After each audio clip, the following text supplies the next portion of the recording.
Recording.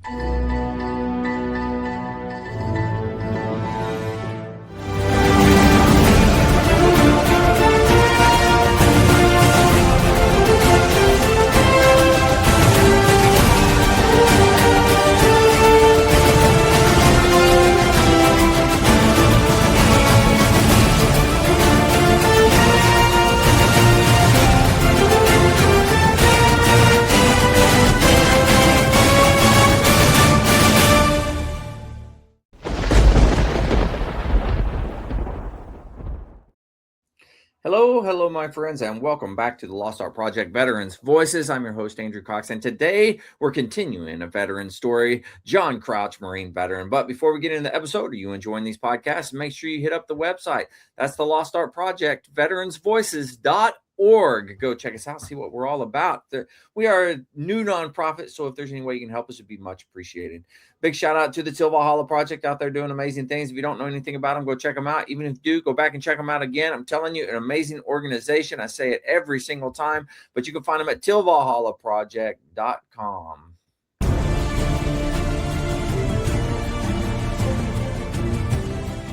Are you a Marine veteran? Are you missing that bond you had on active duty? Then I have a place for you. Join the only congressionally chartered Marine Corps Veteran Service Organization, the Marine Corps League. Get that brother and sisterhood back in your life. Become one of the fewer, the prouder, a Marine Corps League member.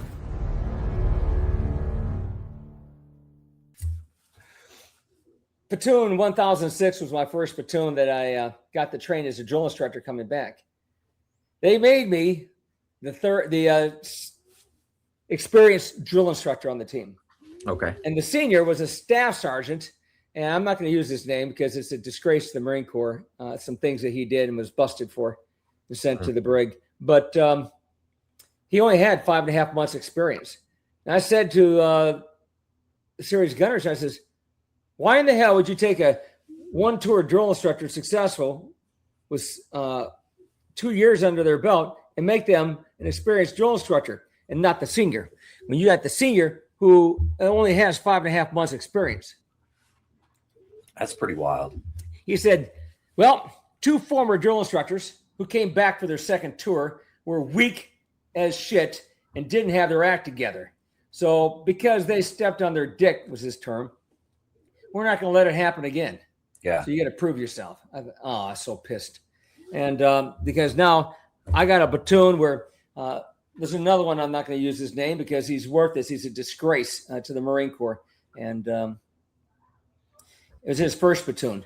And so this platoon, I told them, I held up final drill certificates where my previous tour, we earned the final drill trophy of 8 platoons, and we were number 1 platoon a couple of times.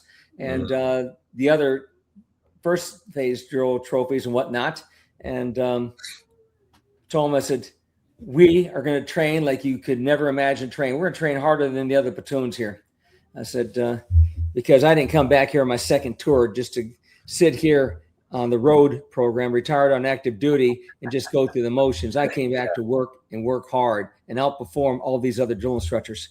And I said, and I swear to God, I will torture you before I allow you to be a turd platoon. So this platoon had all the wrong personalities in it. It had a recruit. I won't use his name. He's redeemed himself in life, but we'll call him Schmuckatelli.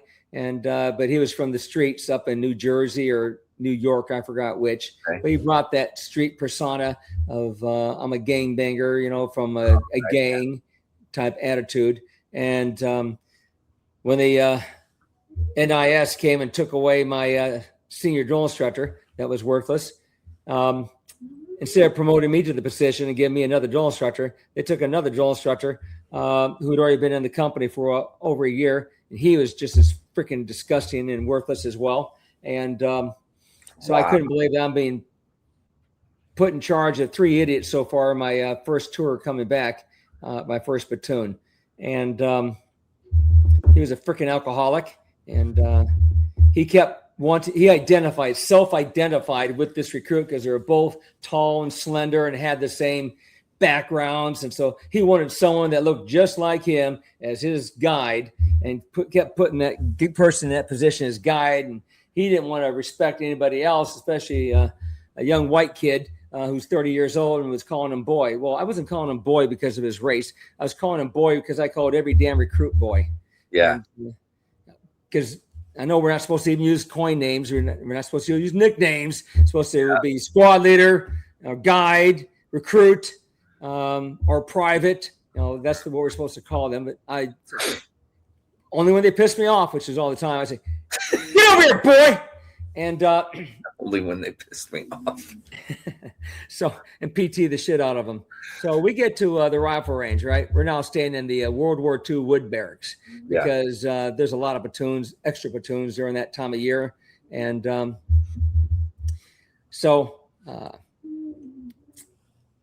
I think it's nostalgic. It's like the movie The DI with Jack Webb, 1957, same style barracks.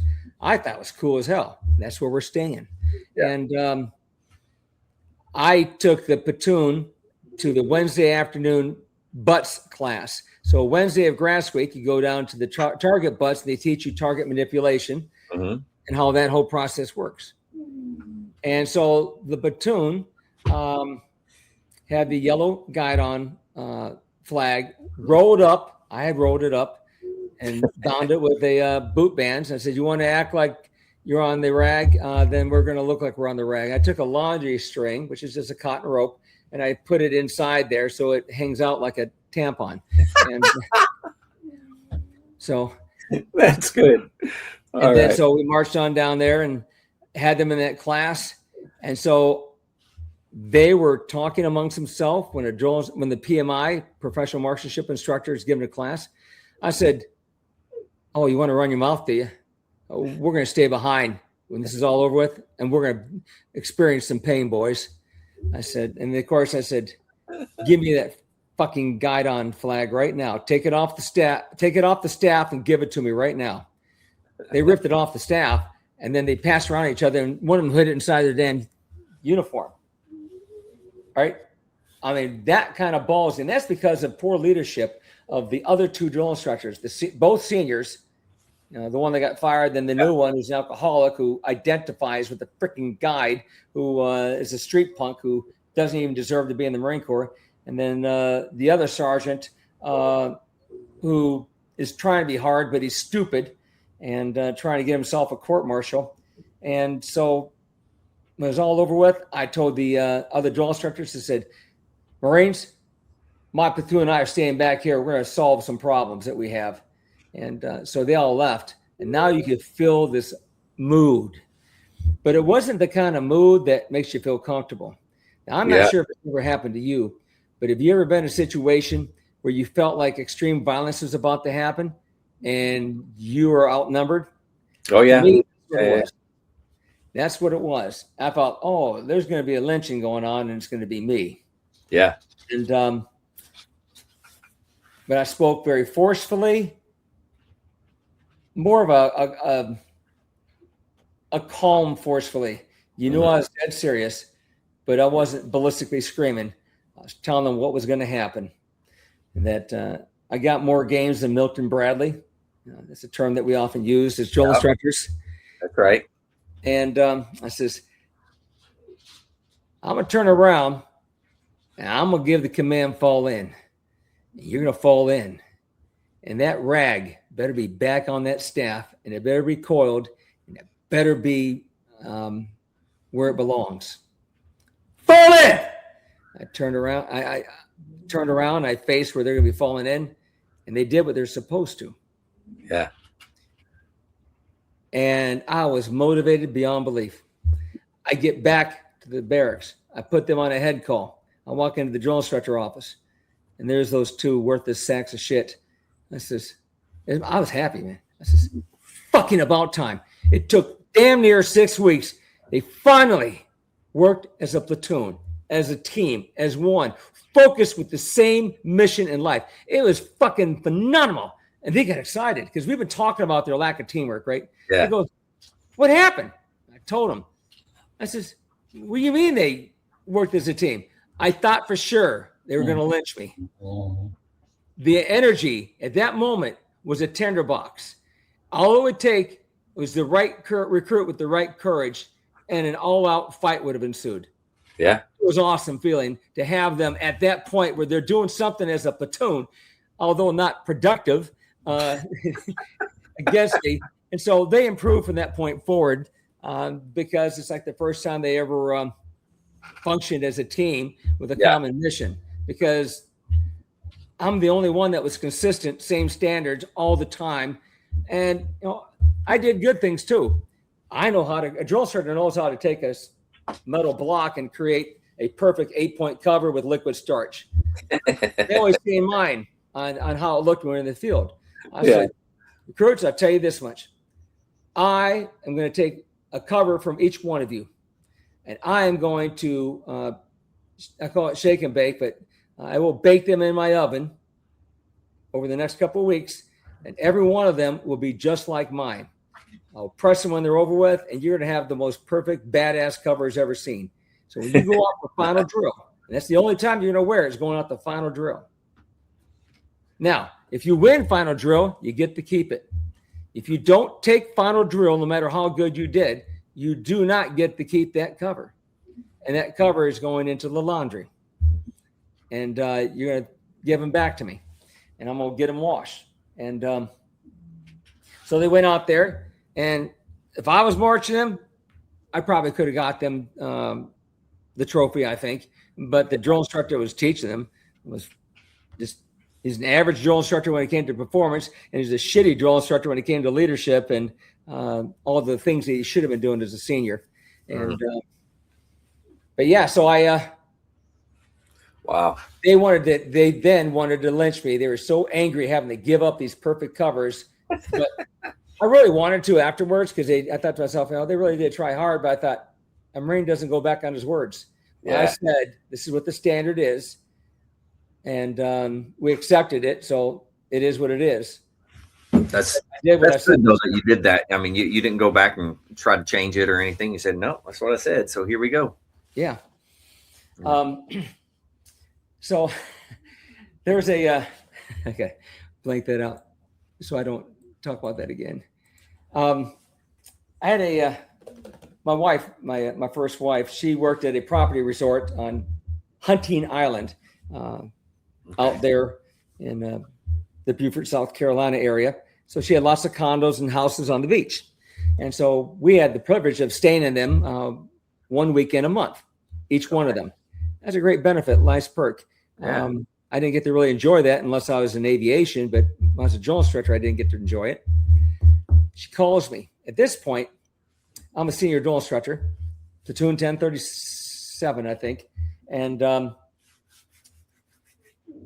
get a phone call from her on the office phone. She says, oh my God, I'm so glad I caught you. Because back then we didn't have cell phones. It was hard to get a hold of somebody as a drill instructor. Yeah. She said, there's a recruit in PCP platoon that his parents have come to see him, and they booked a reservation here, but he's not graduating because he's not capable of climbing the rope. And that's a requirement that must be accomplished by training day 52. And so I told them that my husband's a second tour drill instructor. He's a senior drill instructor. He's very motivating, that he would talk to your son. Oh, you gotta be fucking kidding me. Geez, thanks. Yeah. I says, what in the world? Why would you think I would want to go talk to a recruit that I never trained and introduce myself to him and give him a motivating pep talk to get him out of physical conditioning platoon? He had 52 training days to figure out how to climb a rope. And now I got to go motivate him and teach him how to climb a damn rope. That's why he's there, to practice all day long. I said, don't you ever, ever volunteer me for anything again. And so she said, they're driving a whatever kind of car, described what they kind of look like. So, and they should be arriving about now. I was going to try and call earlier, but I got busy. So I get off the phone. I looked at the training schedule. I ain't got time for this shit. So I thought, I'll go walk over right now. I leave the front of the battalion barracks at Alpha Company.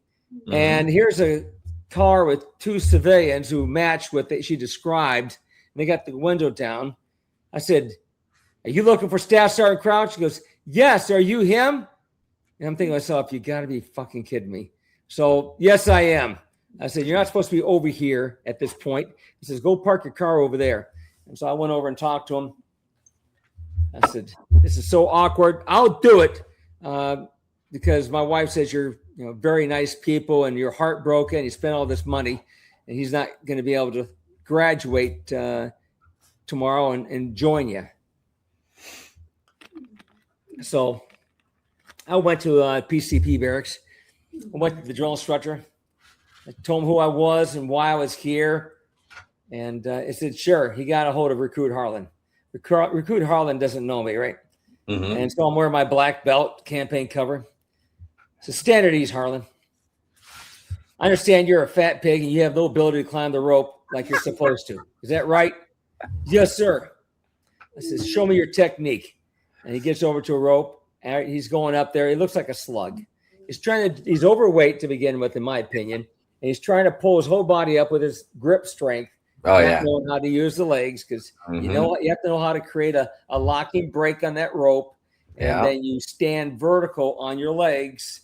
And then you move your hands up. And then you do a crunch, raising your legs. And you just keep repeating the process. And I show them there's two techniques of which to use the rope to get up the rope while using your feet. I'm going to teach you both of them. And I said, the only reason I'm talking to you is my wife made a mistake of telling your parents who came here and they rented property from her that I would talk to you. Now, I lied at this point. I started lying. I said, I'm going to work with you here for about 20 minutes. Don't forget what I've freaking taught you. If you do it right, you have a chance to end up in my platoon and graduate with my platoon here in a couple of weeks. I expect to see you there. I gave him positive hope, right? Wow. Okay. I didn't mean it. I didn't freaking mean it at all. Well, the next day, there's Harlan. He's got his sea bag and his rifle at Sling Arms standing beside his sea bag outside the entry to my squad bay on that passageway between squad bays where the drill instructors spend their time, right? Yeah. I go, Harlan, all right, you made it. He had his SRB with him, right? Service record book. Yeah. I said, you made it. I'm glad and proud of you, son. I said, what platoon are you going to be in? He said, but let me do it right now. I always keep my spreadsheet at the handy. Navy Marines, platoon 1030. See, Harlan. Let's just go Marines. Harlan. I got to know which platoon he tortured. I tortured. 1037, the one I told you. The one that's having their 35th year reunion. Well, let me guess. He's not coming. He only had me for about 2.5 weeks. And so he says, platoon 1037. It can't be. All of a sudden, he saw the other side of me. That's my fucking platoon. You're not coming to my platoon because I have the highest count on deck. You're going to go to another platoon that does not have as many recruits. So I grabbed his SRB. I left his fat ass standing there. And I went down to see the series gunner sergeant. I said, you made a mistake and you assigned him to my platoon. I said, I didn't make no fucking mistake. I said, I have the highest count on deck. He says, that's not the only metric. Oh, really? What other metrics are there, Gunny? He said, attrition.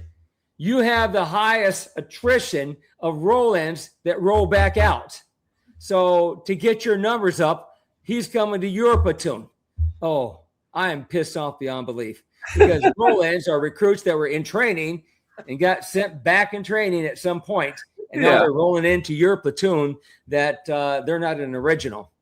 And so I came back with the SRB in my hand. I says, grab your shit, boy. I opened the hatch.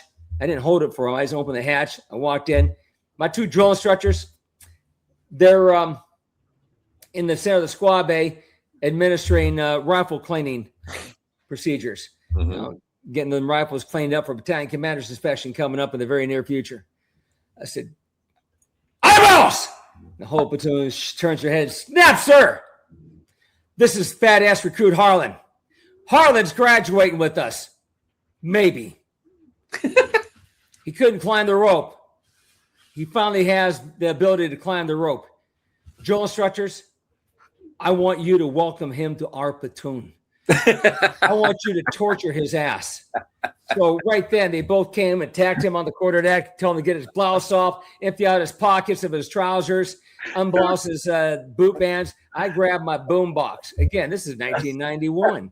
We had big boom boxes, which were like 2 feet wide. They have like 50. One carried on your shoulder like this? Yes. Yes. And they weigh a ton because you have like 16 double D batteries in them. That's right. And I put in my Guns N' Roses, Ooh. Welcome to the Jungle. Oh. And I blasted it on maximum volume. And then it goes, welcome to the jungle. And of course, they're PTing the shit out of him. Yeah. And so that's good. One thing I'm sure of, every time he hears that song, he has a flashback to that moment. Because I read a book on torture, an article that was in a magazine. It's very in depth down in South America about how those gangs would, drug gangs would torture people before they killed them. And one thing they did is they would use, if they were, especially if they're going to let them live, they would always hear every time they heard that song, or let's say saw that Coke bottle they were violated with. Mm-hmm. They would always think about that moment. It was just that repeat of that PTSD trauma. Oh, yeah. Of that song triggers back to that torture I received, or that Coke bottle they, sodomized me with, and would constantly be that PTSD for the rest of their life. They will not be able to let go of that memory. And so I thought to myself, I bet every time he hears "Welcome to the Jungle," he cringes because he remembers the hate in his heart that he had for me and that I had for him. That's awesome. But that's a good tune though. So it is. At least it's a good tune, Yeah. At least it wasn't Olivia Newton-John, Yeah, that's right. It could be worse. I remember I had in aviation between my tours, we had a sergeant, we'll just call him again, Schmuckatelli. Yeah. The first time I met him, I was a series gunner. I was a division chief for Powerline. So I was a gunner sergeant. The aircraft mechanics that worked on engines and fuel systems reported to me. I had 23 Marines.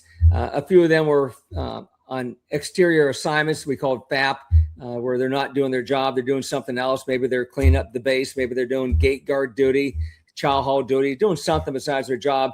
Leave me with somewhere around 16, 17, if I'm lucky, 18 Marines to run 2 shifts. Right. I had 14 brand new POCs and Lance Corporals. Wow. And I just received in the last couple of weeks, because we just come back from an overseas deployment. As soon as you come back from overseas, they rob you and take away your good Marines and leave you a skeleton crew, and then you get new people. Mm-hmm. That's how it worked in aviation. And so just building back up the team again. And I see this Marine in civilian attire, and I thought, must be a Lance Corporal. He looks like a turd. I don't know who he knows here, but I don't ever want to see him again. He just had a very weak demeanor about him. No command presence, no intensity about himself. And he looked mildly retarded. And, so the next day he's checking in uniform. I go, wait a minute. You were here yesterday afternoon, right? About 1600 in civilian attire? He goes, yeah. I said, I thought you were a Lance Corporal. You got to be fucking kidding me. You're a sergeant? And so I looked at his SRB. At that time, I believe there were 6 squadrons of F-18 Hornets on the base. And he had been to all of them now. This is number 6 for him. Wow. Okay. And so for a sergeant with about 5 years in, let's see, 5, no, it would have been at this time about 7 years that he had in the Marine Corps.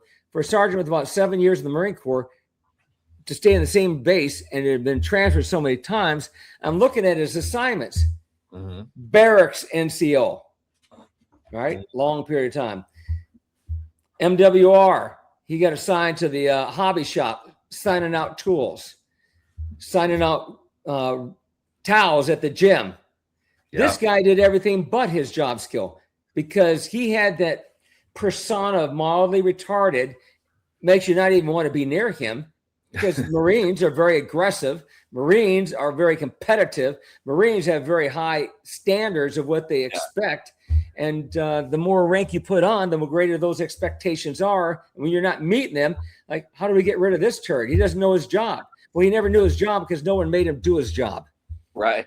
And I swear to God that either he's going to learn very fast to be a competent aircraft mechanic, or I'm going to have documentation to make sure he doesn't get promoted because he's too close to being in zone for staff sergeant.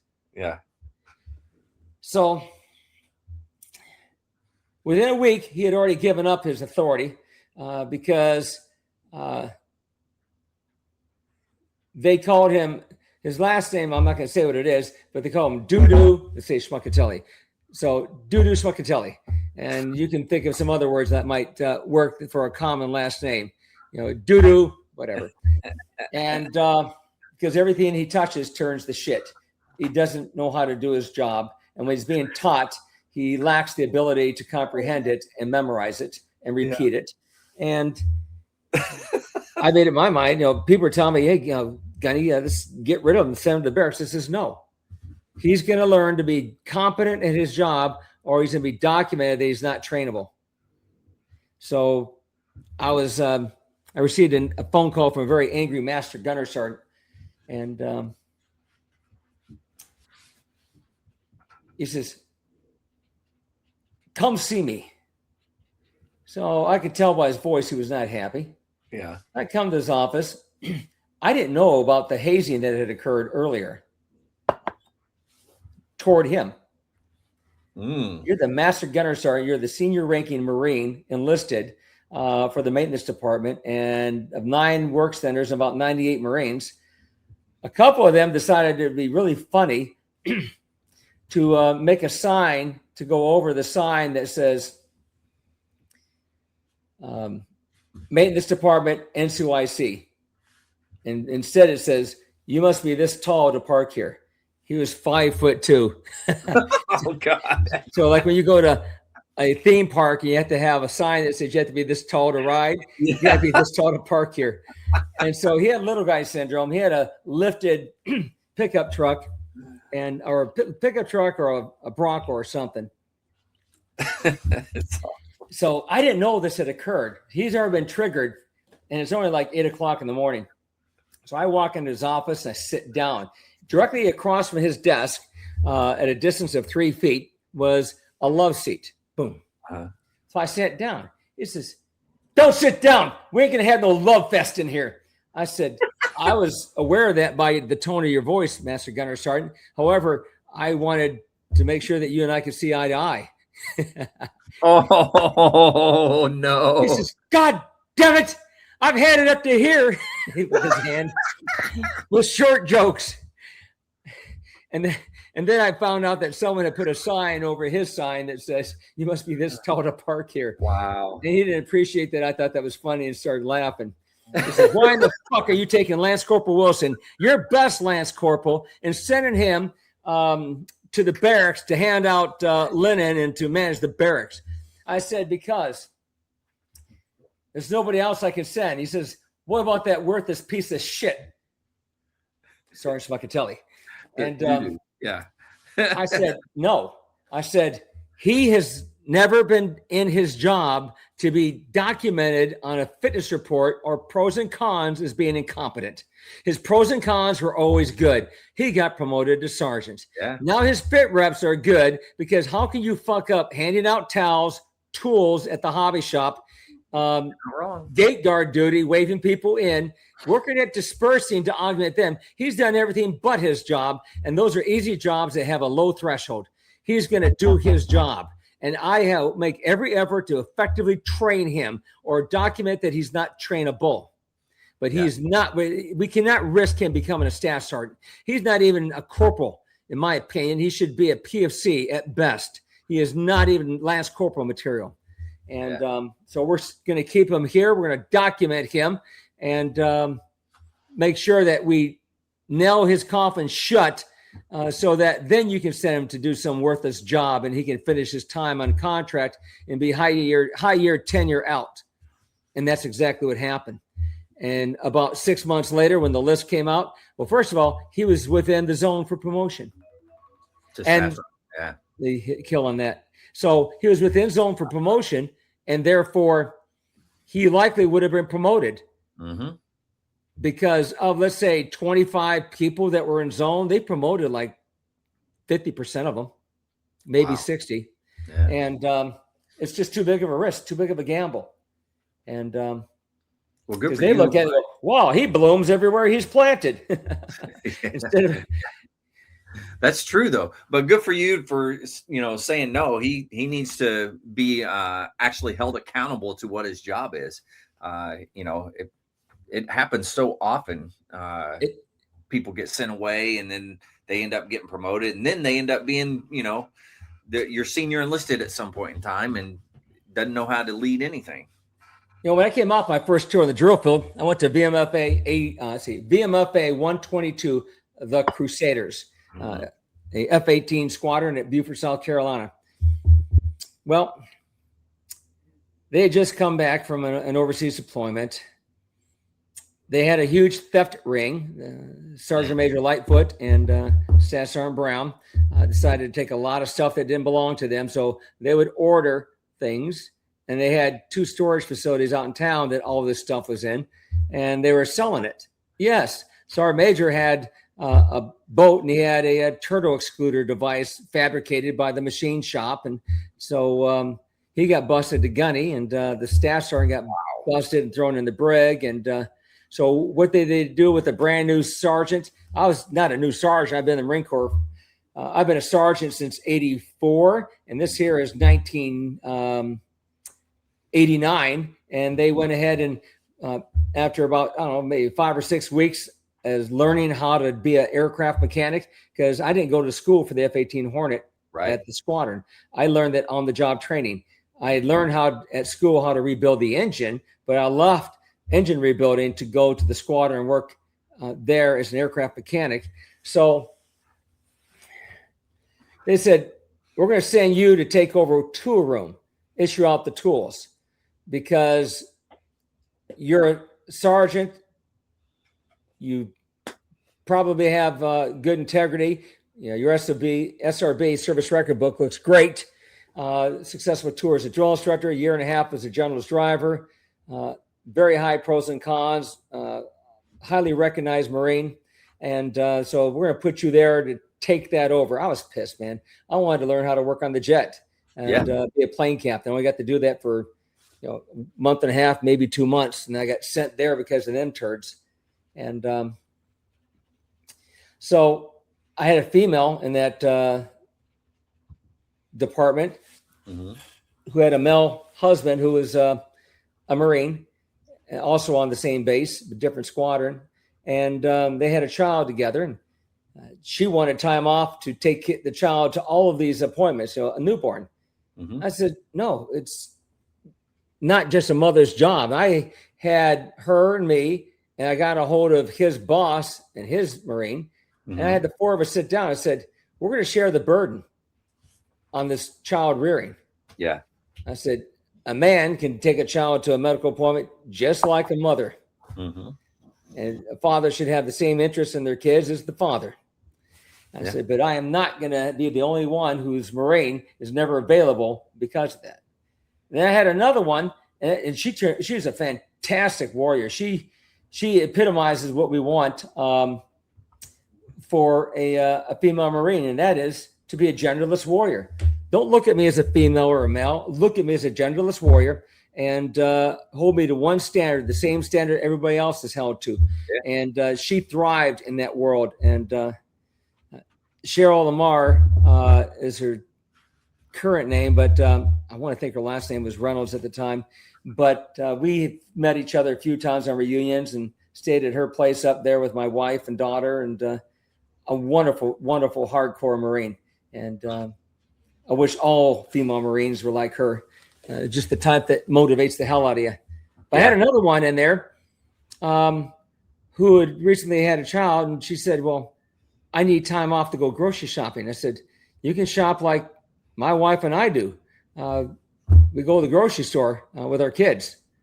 And she says, yeah, but I'm a single mom. And, I said, you get used to it. I mean, I'm not letting you off work to go grocery shopping, so you don't have to deal with the hassle of having a toddler with you. And but that's just the way it's going to be. And so, and other NCOs started coming to me and saying, "Hey, why are you being so hard on her?" I says, "I don't hate females. I want females to be treated like Marines, male Marines. I want them to have the same standards. If it was a male Marine, single parent, would you let him off work to go shopping, or would you tell him that's something he has to do on his time? I hold my Marines to the same standard, regardless of their gender." Mm-hmm. And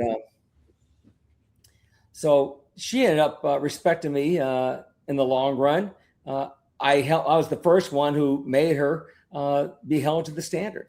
Mm-hmm. And she finally accepted that and appreciated being treated like a Marine. I remember that later on, when I was a staff sergeant, I had those 14 brand new Marines. So although I was the division chief, I was not a gunny yet. I was a staff sergeant. And I had those 14 new Marines show up fresh out of MOS school. So the first batch shows up, let's say on Tuesday. And one of them said, and one of them was PFC, says, "Hey, staff sergeant, there's 3 females going to be coming to this squadron into this job." And I said, "So?" "Yeah, but they're females." I said, "So?" I says, "Females can outperform males. It all has to do with the individual and being held to the standard. I assure you this, there's only one standard in my world in the Marine Corps. It's the Marine Corps standard. Either you meet it or you don't." Yeah. End of story. So fast forward, they have to earn through a written test, closed book, open book test, and then a performance board where they ask you hypothetical questions to make sure that you know how to do your job as a plane captain who's going to inspect, launch, and recover aircraft, F-18 Hornets. Yeah. So what I did was I took my existing team of about, 11 Marines, and I put those 14 names in a hat, and then I had those Marines reach in and grab a name. Zimmerman, one of my 3 females. Another one, Jalbert. Another one, Cortez. And whoever you end up pulling out. I said, this is how it works. In my world, there's a stamp that goes on the forehead of every person, every Marine. And it says, trained by Sergeant Crouch. Yeah. And so your reputation precedes That's you. true. That someone knows that if you were trained by Sergeant Crouch, they know what product they should be getting. Mm-hmm. I said, so we're going to find out which of these Marines in here have a name and a rank that's worthy of reputation and not something smelly and stinky like, oh my God, you're trained by Sergeant, Johnson, and he doesn't know how to do it well, and his people are worthless, and it comes down to leadership and training them. I said, but in my world, until you earn your credentials as a plane captain, you do not have the privilege or the right to ever write a letter while you're here during working hours, to read a letter you have received, to read personal literature of any kind. The only thing you will read is one of our 8 cases of maintenance manuals for the F-18 Hornet. Talking stuff and you have any liquid get spilled? What's that? Did you spill any liquid? Yeah. Oh, take your time to get that wiped up there. Oh, you're good. It wasn't very much. All right, good. And so I said, you're a burden to everybody here until you earn your certifications. Mm-hmm. Fast forward, the first one to get their certification was a female. Oh, wow. Yeah. And then when it came time for pros and cons, the females ranked 1, 2, and 5. Wow. Yes. They were smoking it. They were beating them boys. And and I was damn proud of them. I remember one of them, eventually she became a corporal, but PFC, or Lance Corporal Cortez at that point. She'd been with me for probably a year, so she's probably a Lance Corporal. And she's going up for a meritorious promotion to Corporal promotion board. And so for those who don't know, that's where you have several senior enlisted leaders sit on a panel, and they're going to grade you on your military bearing, your military command presence, your service record book, how you scored at the rifle range, how you scored at swimming. All of those metrics are in there and looked at. Your pros and cons, whether they've been like, the quality of the write-up for justification for you being there to compete. Yeah. And then how well you answered questions about Marine Corps knowledge and leadership. So part of that was the uniform inspection. They come in with ribbons and badges just to make it hard. And a steel ruler, because they're more accurate than a wood ruler. And so this one Marine, other staff sergeant, he had been measuring everybody up to this point. So let him do the measurements. Now we get to the point that, look at your uniform. Right! Face! She'll face the right. About face! Your left, face! And then get him back to the front. He wasn't going. I said, you going to measure? He says, it's good. I says, no, it's not. I grabbed that ruler, went up there, and I slapped it right there on her chest, and I measured everything to make sure it was correct and right. She was large busted. Well, that's an intimidator for male Marines to get anywhere near those 500-pound bombs. And but if you do it in a proper manner, it is what it is. Yeah. And so I knew it was accurate because as a good leader, I inspected my Marines before they came to the board. So I inspected her uniform already.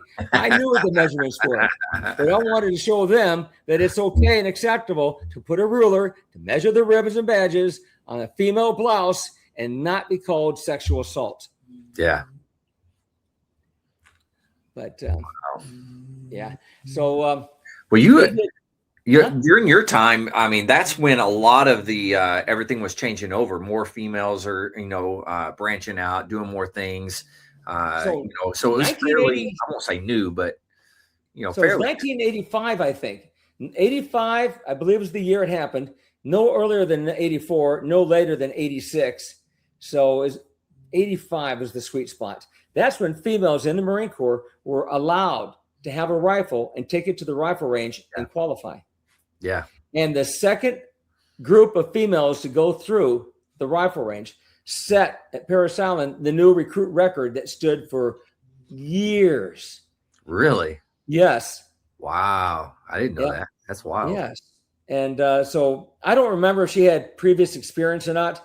And of course, for the listeners, the majority of Marines have never fired a rifle. And we train the world's greatest marksmen because you don't have bad habits that we have to correct. True. Yeah. And, but yeah, that was amazing that a female crushed the record and held it for many, many, many years until another male recruit broke the record. Now, back when I was at 250 max score, my best ever was a 245. Wow. That's good. Yeah. It took years to get there. I mean, I started just barely making expert. Yeah. Each time I went, I got better and better and better and better and started hitting 232s, 235, 238, and 241. This is where I usually set for the most part.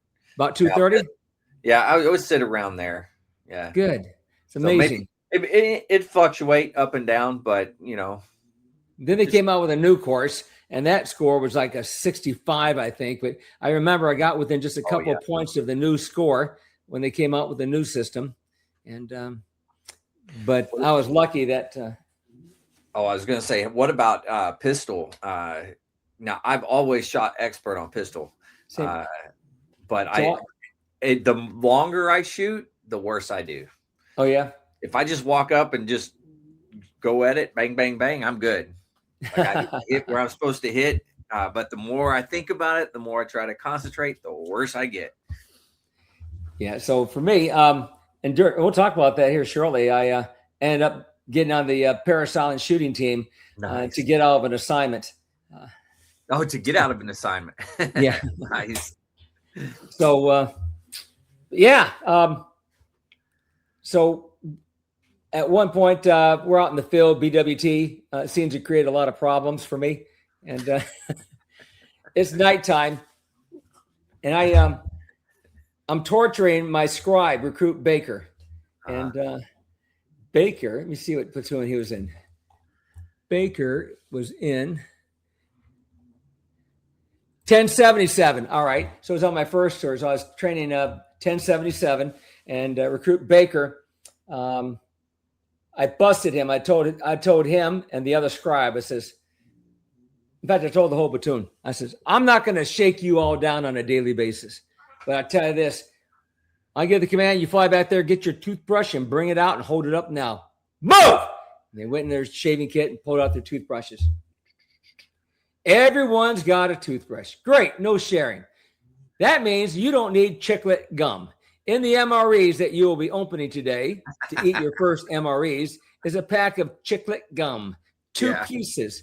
It's not there for your chewing pleasure as a dessert. It's there because it has a certain stickiness and it pulls off food particles from your teeth, and then you spit it out or swallow it so that you're not rotting your teeth. That's why there's chiclet gum in there. Number 2, I don't care how cold it is. We ain't making hot cocoa. So you're going to give me that hot cocoa too.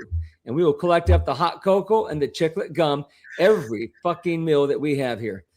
And so I said, I'm going to shake you down sometimes, but not all the time. And God help you if I find anything that's contraband. So this particular day, probably the 5th day there, I said, come here, Baker. Stand at parade rest. Hands up. And I start filling his pockets, hands inside the cargo pockets and whatnot. I pull out chiclet gum. I go, why do you have gum? Sir, this recruit. Sir, this recruit. Why do you have gum, Baker? Sir, this recruit loves gum. I said, I'm going to cure you of that habit, Baker. You're never going to want to chew gum the rest of your life after I get done with you. You just stand by, boy. We're going to have a good time tonight when the recruits are sleeping. You're going to be on the first fire watch. You make sure you go tell. In fact, that's right. You are the scribe. You make the fire watch. You make sure you put yourself on first fire watch tonight. So he puts himself on first fire watch. Big bonfire going on. I can't remember his name. I want to think it's Captain Larry, or whoever it was, is former enlisted. And he was a series commander or a company commander, one or the other. Or maybe he is the executive officer for the company, but he's former enlisted. And that's important. We expect a little bit of grace from a former enlisted officer in life. We expect them to be a little bit chill and not so anal. And so we also know that Marines don't walk and chew gum. We know that Marines don't chew gum in uniform. We know that Marines don't chew gum when given a report as a sentry. Right. Yeah.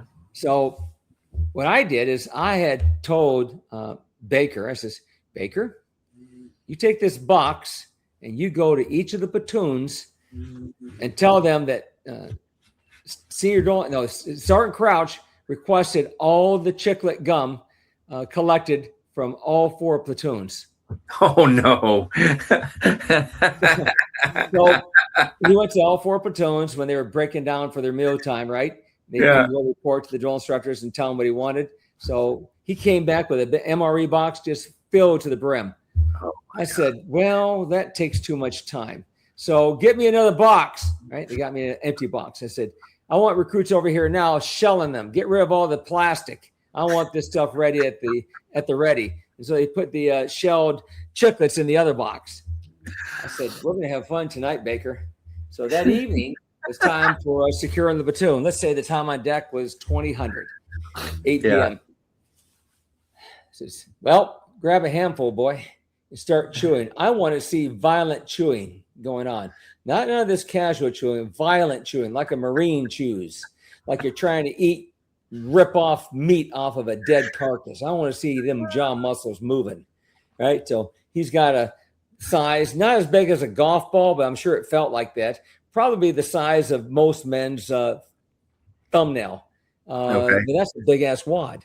Yeah. And so he's in there. chewing. Now, chiclet gum that's used in the Marine Corps for MREs feels like it's 20 years old and stale and doesn't want to become soft and chewy. Right. And so he's in there chewing this stuff. Harder, boy. I want to see them jaw muscles flexing. Right. So he's chewing. And now his muscles have reached fatigue level. Yeah. There's so much lactic acid in his jaw muscles. It's burning like hell. He can't hardly, it's almost like he has to use his hand to move and chew. I said, stop. I said, is that gum losing its flavor? Don't say nothing. Just nod your head, yes or no. He nods it up and down. I says, you want to spit it out? He nods it out. I says, spit it in the fire. He came back. I said, you learn your lesson? Yes, sir. I says, I don't think you did. Grab another handful. Right? So he puts another handful. Now we do this probably 5 times in the next hour or so. Oh, this my gosh. Jaws. Oh my God. I can only imagine the pain they're in. And all of a sudden, here comes this officer. And I can see that Baker is between me and the officer. The officer's approaching Baker. Baker's approaching the officer. And I'm standing too far away. How can I intervene here and save my career? Because it's hazing. I was doing something with no military purpose. I say it's got a military purpose, but apparently a lot of officers in the Marine Corps would not. Right. And I'm going to put this hat on. It says once Marine, always Marine. So I yelled at the captain that says, sir, may I talk to you before you talk to Baker? He thought that was kind of odd. Baker halted where he was at, rendered a salute. I said, don't say anything, Baker. So that was odd in itself, too, that Baker wouldn't speak, right? So I took the captain or the lieutenant off to the side. I said, he says, what's going on, Sergeant Crouch? Now, he knows me. He knows I'm always in trouble. I'm always pushing the envelope of tolerable conduct. I said, sir, I was very adamant that in order to build trust in Marines, you have to give them the opportunity to fail. I told them that I'm not going to shake them down on a daily basis after every meal to make sure they don't have contraband, but I would occasionally shake them down. I shook them down today, and Baker is the only recruit that had contraband on him, and he had some chiclets in his blouse pocket. So I had a whole case worth of chiclet gum shelled so that he could practice chewing gum until he's lost the interest in ever chewing gum again. He said, he took a big exhalation. He says, don't ever do it again. I'm sure the lesson's learned. I'll handle Baker. So he walked over there to Baker. Now Baker's got a problem on his hand. He's got chewing gum in his mouth that he knows he's not supposed to be chewing. He didn't hear our conversation. He's got to report his post as a sentry. Oh, no. And so he starts to report his post, and the lieutenant interrupts and says, stop. What is in your mouth? Gum, sir. Is gum supposed to be in your mouth? No, sir. Spit it out in your hand. He wanted to see how much was in there. It was a lot. Now I'm watching from a safe distance of about 10 yards away. He said, throw it in the fire. So he threw it in the fire. He said, are Marines supposed to chew gum in uniform? No, sir. Are sentries supposed to chew gum and give a report? No, sir. Yet you did both. Why were you chewing gum? Sir, Drill Instructor Sergeant Crouch told this recruit that he would have to chew gum until he lost interest in ever chewing gum again. Had you learned that lesson? Yes, sir. And of course, his voice was slurring speech because his muscles were not articulating his jaw muscles. They were atrophied. There was no movement left in them. So he's like speaking with a broken jaw. And don't you ever do that again. And so he backed me up. He didn't turn me in, didn't give me a written counseling, didn't tell nobody else. And yeah, he was a cool officer. Oh, I appreciate him for letting me continue to serve in the Marine Corps. That's a good one. So, another one is fast forward. I'm now a series gunner sergeant. My last 6 months, and it's July time frame, And we're going to do a combat conditioning run. I wish I remember the proper name for it. And but it's that run where you have 28 to 32 minutes to complete it in, and as a platoon, as an individual, and you got flak jacket, H harness, 2 full canteens, obviously the full utility uniform, and a helmet, rifle. And you're going to go for a formation run. Okay. It can be done individually, but greater success happens as a platoon than it does as individuals. Mm-hmm. I was going to take up Tail End Charlie to make sure that there's no stragglers in the series.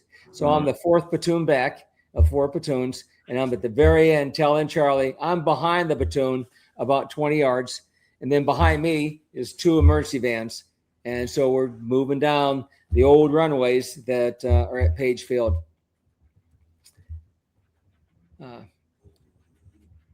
I got distracted here in the front door. It's the darn cat. So the cat's inside, but I thought I heard my family coming home. So recruits start peeling off. Now, running back there with me is a series commander. Series commanders are always terrified of anything as a series commander. And so therefore, these recruits start peeling off. I say, "Where are you going?" "Explosive diarrhea, sir. Hurry up." Right. So the band is starting to stay farther back to make sure that they're watching these recruits. Yeah. You're peeling off left and right. They got explosive diarrhea. I can smell it. It's horrible. So I run down the side and I get down the front and I split the C. I said, I want everyone 10 feet apart between 2nd and 3rd squad. Right. And they're coming down now. They're splitting to create some clean air. We're all dying. I bet you 30% of 340 recruits. Let's see what that looks like. 340 recruits times 0.30%. So 102 recruits. So approximately 100 recruits have peeled off all this formation, and they're rejoining. And the series commanders, "Stop them, Gunny. Stop them. They're not supposed to be breaking formation." "Sir, they've got explosive diarrhea. They're going to either shit there or they're going to shit on themselves." And a lot of them have already shit on themselves, and we can smell it. If I ever knew what a slave ship smelled like, it had to have been this horrible stench of 3 months of feces and urine in a ship. I mean, it was putrid, and it was hot. So the body sweat, the body heat, it was gross.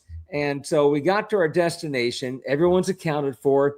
But I told the whoever's leading the formation, I says, "Take him to the outdoor showers." And so there's outdoor showers there, and took him there to then stop, and everybody could wash off at the showers and then run back to the hooches and change clothes and put on some fresh clothing. So what happened was I don't eat nothing but cold cereal. I don't eat eggs and stuff like that for breakfast. And those who chose that type of breakfast had salmonella poisoning. Oh, yeah. Wow. And it was fast acting. And man. Yep. 100 recruits. Yeah. You have 340 recruits, and about 100 of them, 30%, found themselves off there trying to get rid of what happened. Holy cow. Man, that's tough. It is. Man, imagine being a sniper and you have to, I know some of them have done it, they've defecated on themselves, but you have to maintain your stealth, your position. Mm-hmm. I worked with a guy named Bobby Seals as a gunner sergeant. He was a sniper in the 70s, and then went to the corrections field with Broken Time. And he was with me on my 3rd tour, but he would all of a sudden teleport into the drill instructor's changing room that had about 7 wall lockers in there, a couch and a love seat and a TV. And just like he was in there, where in the hell did he come from? We've never caught him arriving to our location, but all of a sudden we become aware of Master Sergeant Seals. I thought, man, what an art form, the stealthness. Yeah. Mac, we're getting ready to go to Navy OCS, and so you let me know when you want to break for dinner. And oh yeah, no, you're good. Well, I mean, we can just go until. Okay, sounds good. We'll finish this baby up. Hit it all in one shot here. Yeah, and so I'm back in the fleet now, and I couldn't believe I had a second tour under my belt. Wow, I never felt like I had an opportunity for a career as I did at the end of that tour. Yeah. Now, every platoon I had ever served in, at 1st Battalion Alpha Company, 1st Battalion Bravo Company, there was an investigation either directly on false allegations on me or one of my other drill instructors that I worked with.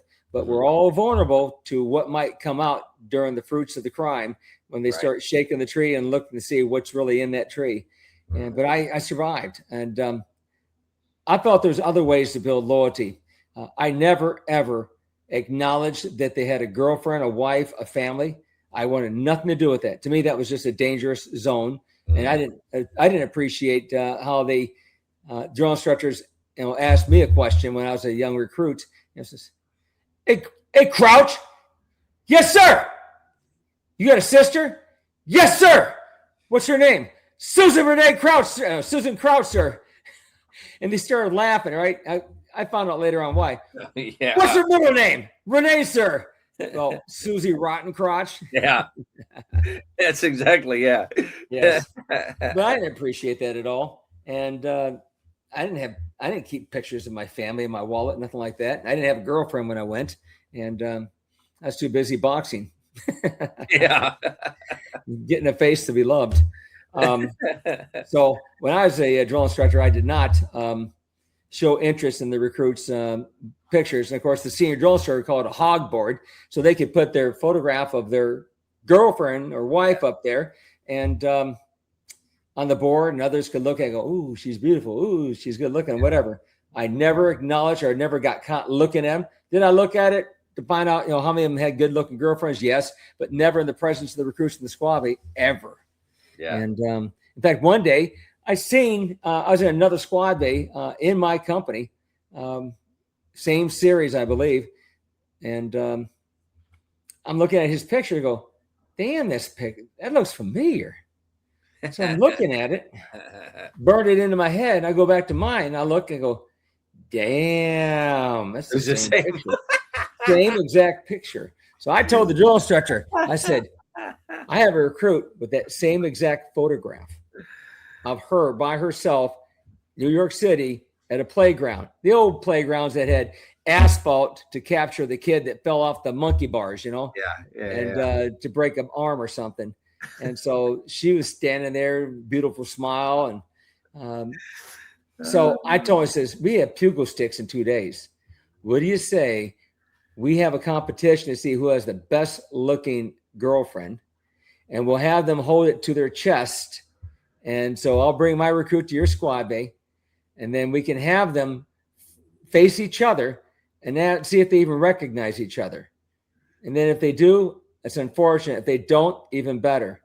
And then we can say on the count of 3, you're going to rotate your photograph around, and we're going to see who has the best looking girlfriend. So they're both proud, right? Yeah. And they turn, and it took 1.5 seconds for the photograph to go from, what the fuck am I looking at? You got to be shitting me. And then anger, and then looking at the other recruit like you're ready to kill him. I said, you don't know each other, but you had the same photograph. All I can say is this. We have pugil sticks in 2 weeks. in 2 days. We can see if we can put you together if you want. Yes, sir.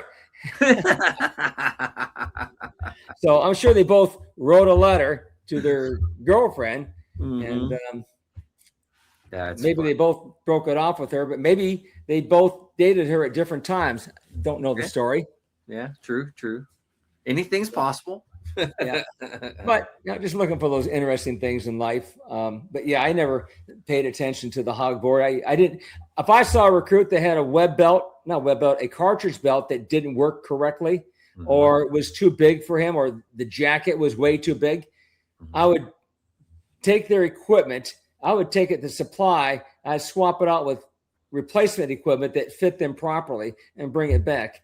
Yeah. That's not being a big dad. That's not being soft. That's being a leader. You're taking care of your Marines, making sure that they have equipment that fits and whatnot. You can, so I've always believed you can be firm, fair, as long you can be firm as long as you're fair. Did they know what the standards were? Did you give them an opportunity to have the training or the equipment to do it right? And then if they don't do it right, then you can be hard on them. Mm-hmm. But very true. a lot of people don't practice that. And I would see drill instructors, I had a recruit one time that I hated him. Oh, I hated him because he's messing up our drill. So closer to drill, we take that to heart. It's the first half of our damn title, drill instructor. And that's all we focus on is closer to drill. I was talking to one of my Marines years later.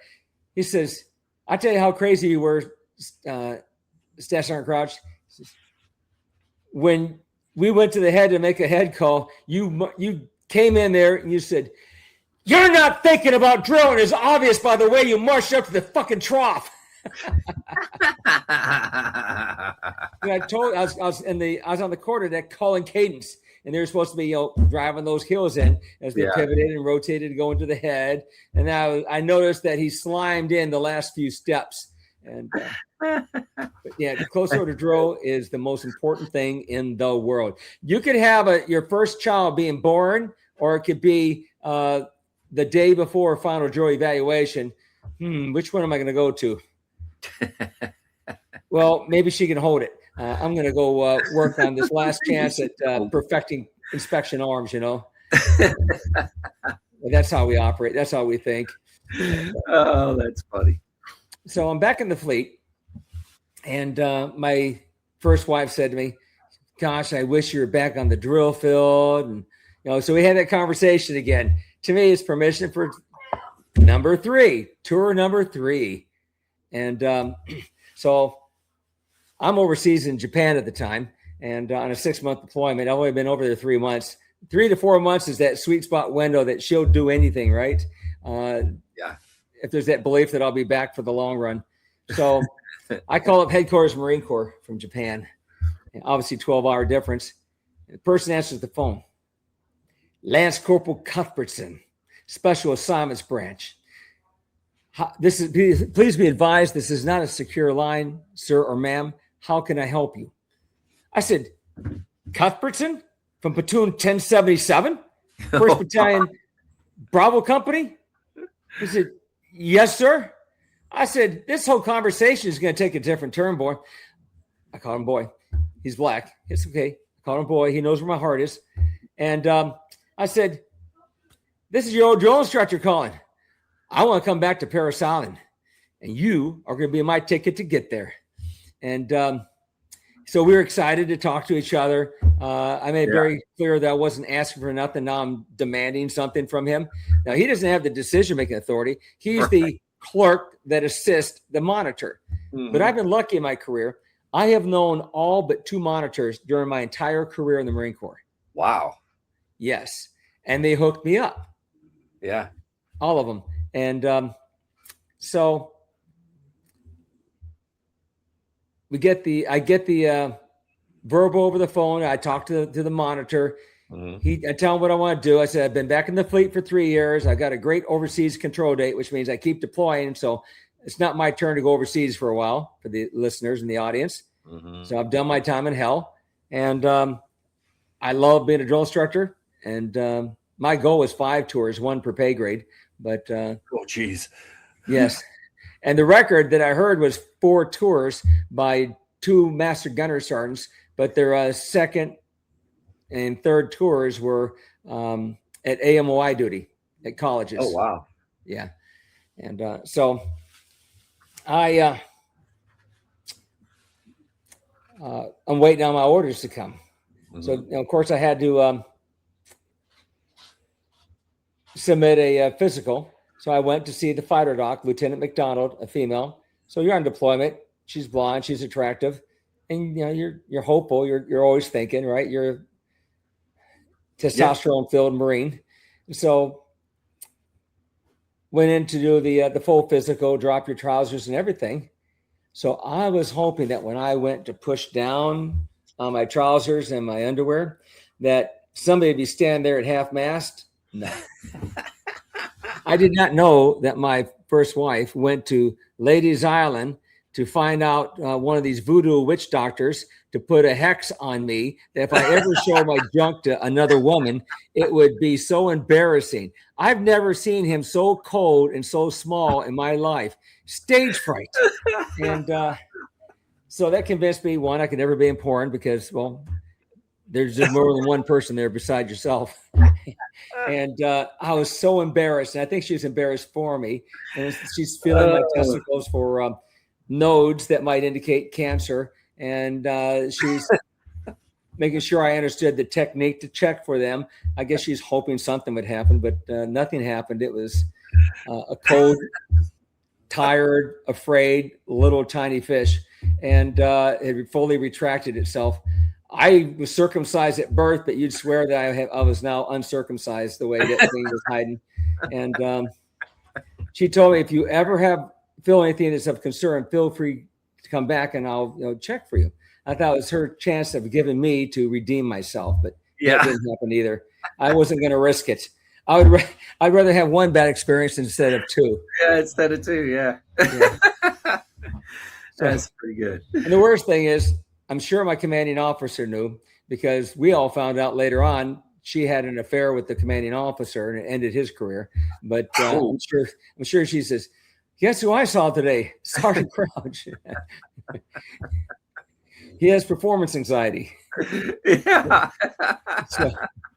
So I got the orders. I didn't get the orders. So verbally I had it over the phone. And then about a week later, a message traffic comes in. Supposed to be my orders, confirming my class assignment. Yeah. Denied. Oh, man, what the hell happened? I called back up the talker. I says, what happened to the deal that we made? You said, sure, no problem. He says, Lieutenant Colonel Judge, that's all he had to say. Judge was my executive officer of the battalion. As a major, he's now a lieutenant colonel up at Manpower at the Headquarters Marine Corps.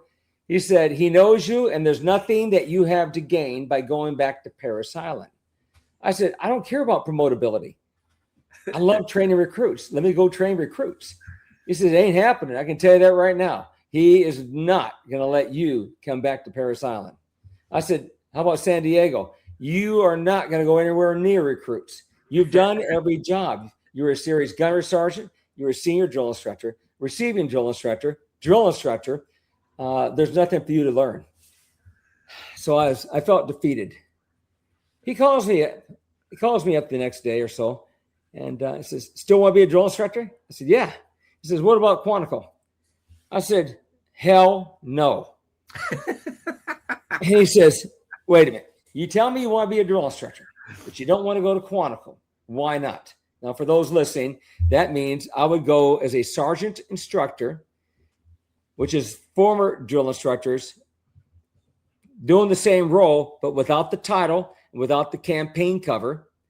And you wear a soft cover and you train those future officer candidates. Mm-hmm. I said, no. I said, I'm not mature enough or professional enough to make it there without a court martial. He says, what now? I says, I barely made it out of Parris Island 2 tours. There's no way I would ever dream of putting myself at OCS and ending my career there. I'm surprised I have a career right now. And so at this point, I've got 15 years in. I'd really like to keep the rest of another 5 years at least. Yeah. And, he says, you got that much fire in the belly, huh? I said, yeah. 15 years in the Corps. I'm a gunner sergeant. I'm not on the road program, retired on active duty, where you just sit back and don't do anything. I said, I've been training for this to come back again so I can kick ass at DI school as a course challenger and go. I says, well, then you're not going to be a drill instructor. So I'm pissed. I'm starting to think about embassy duty, but I know there's no way I can make the interview because they interview your spouse. And my spouse at the time, there's no way I could have passed an interview when they get alone with her and they talk with her about embassy duty and what that's really like. Yeah. Because they can't have you having marital problems over there. And she's got to come back and create all kinds of stress and problems. So no sense asking for that dream. And so I get a phone call 1 or 2 days later. He says, I have an opportunity. You still want to be a drill instructor? I said, yeah. How do you feel about putting on the green belt again? I said, if that's what it takes, would that be fucking stupid? I wore a green belt for my first tour. I wore a green belt first platoon second tour. What am I going to gain and learn and demonstrate by wearing the green belt when I've held every billet at Parris Island? He said, want to know whether or not you have the fire in the belly to have the energy and the intensity of a green belt. I said, I do. Trust me, I do. And he says, all right, what about Navy OCS? To me, that was a letdown. Navy? Let me go ahead and change my hat right now. It's my only hat I have in the Navy, U.S. Navy, Blue Angels. Love the Blue Angels. So I said, Marines train naval officers. He says, yes, they've been doing it since 1947. He didn't know that, but he said they've been training them for decades at Pensacola, Florida. I didn't even know where Pensacola, Florida was. Yeah. And really didn't know about the program. I barely heard a blip of this earlier, where I'd read an article in the Marine Corps Times, Navy Times, because the Marine Corps didn't have their own paper at that time, of 2 drill instructors who embarrassed the Marine Corps and got court-martialed justifiably for their misconduct. And but there's a course challenger when I was in DI school in 87, actually 86, that went down there. I remember he had aviator wings, enlisted aviator wings on his uniform. So he went down there as a DI. And that's about all I knew, is that they had a program down there and Marine drill instructors trained them. Mm-hmm. Wow. And then there was a movie I had seen, a recruiting movie that was filmed in 1974. And the drill instructor was Donald T. Penn. I think Donald was his first name, but or Daniel Penn. He ended up retiring as a lieutenant colonel and was a professor teaching, I think, history or law, but an incredible military intense bearing. And so it's called The Pressure Cooker. Okay. It's a U.S. Navy recruiting film. So you found the correct one when it's a very damaged video as far as the quality. And then you'll see a drill aircraft and an aircraft carrier and whatnot. And then the young future officer candidate driving through the front gate and, hey, Sarge, where can I find, aviation officer candidate school? And go down this way and turn right, whatever. And then there's Staff Sergeant Penn standing on the barracks steps, hands on hips.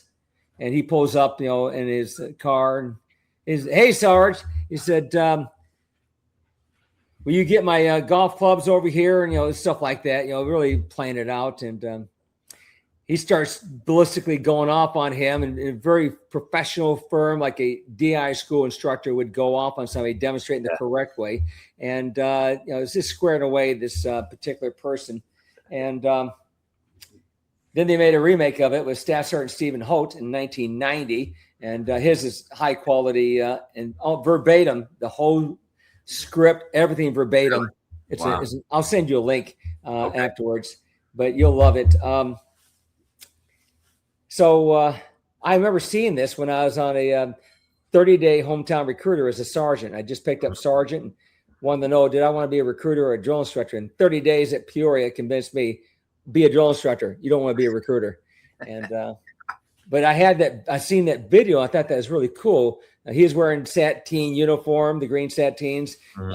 They were using the M1 Garand rifle. They're still using those when I got down there. They used those all the way up until 2007. No kidding. Wow. I'm sorry. And then 2007, they went to Newport, Rhode Island to relocate. And 2 years later, they went to the M16A2 service rifle.